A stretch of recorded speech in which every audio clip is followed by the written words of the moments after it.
क्रांतिज्योती सावित्रीबाई फुले आज 3 जानेवारी या महानायिकेच्या जन्मदिवस या जन्मदिवसानिमित्ताने मला हे सांगायचं आहे की ज्या क्रांतिज्योती सावित्रीबाई फुलेंनी या देशातल्या महिलांकरिता या देशातल्या शूद्र अतिशूद्रांसाठी प्रथम शाळा काढल्याचं काम केलं आणि त्यावेळेस शिक्षण हे महिलांसाठी म्हणजे शिक्षण घेणं महिलांकरिता वर्ज्य होतं।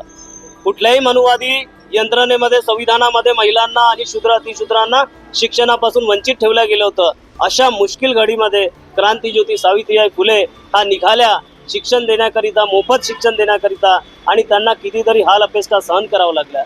समाजाने त्यांना कित्येकदा मान अपमान केला, त्यांच्या त्या अपमानालाही न जुगारता त्या शिक्षणाचं कार्य निरंतर सुरू ठेवला। या देशातली प्रथम महिला शिक्षिका, या देशातली प्रथम अध्यापिका ज्या क्रांतिज्योती सावित्रीबाई फुलेची ओळख आहे, आज क्रांतिज्योती सावित्रीबाई फुलेमुळे आणि त्याच प्रकारे राष्ट्रपिता महात्मा ज्योतिबा फुलेमुळे या देशाला शिक्षणाची सुरुवात झाली आणि त्याच फायद्यामुळे परमपूज्य डॉक्टर बाबासाहेब आंबेडकर यांना शिक्षण घेता आलं आणि बाबासाहेबांना शिक्षण घेतल्यामुळे बाबासाहेबांना या देशाचं संविधान देता आलं।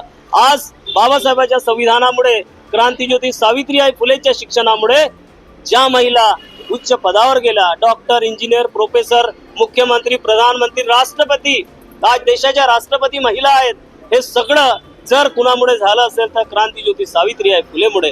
तर मला हे म्हणायचं आहे की ज्या क्रांतिज्योतीने या देशामध्ये सुरुवात केली आणि 50% महिलांना शिक्षणापासून शिक्षण दिलं आणि त्या शिक्षणामुळे त्या उच्च पदावर गेल्या, आज या सगळ्या महिलांची, आज बहुजन समाज पार्टीच्या संघटनेची, आमच्या सगळ्या संघटनेची ही मागणी आहे की क्रांतिज्योती सावित्रीबाई फुले, त्याच प्रकारे राष्ट्रपिता महात्मा ज्योतिबा फुले या फुले दंपतींना भारतरत्न पुरस्कार मिळाला पाहिजे। ज्या भारतरत्न पुरस्काराने ऐऱ्या-गैऱ्यांना यांनी आतापर्यंत भारतरत्न पुरस्कार दिलेला आहे, परंतु ज्या शिक्षणाच्या जनक होत्या त्या शिक्षणाच्या जनक त्यांना अजूनपर्यंत भारतरत्न न देणं ही मनुवादी सरकारची खूप मोठी कुटील चाल आहे। आमची मागणी आहे की त्या दोघांनाही, फुले दंपतींना भारतरत्न पुरस्कार देण्यात यावं आणि त्यांचा सन्मान करण्यात यावा।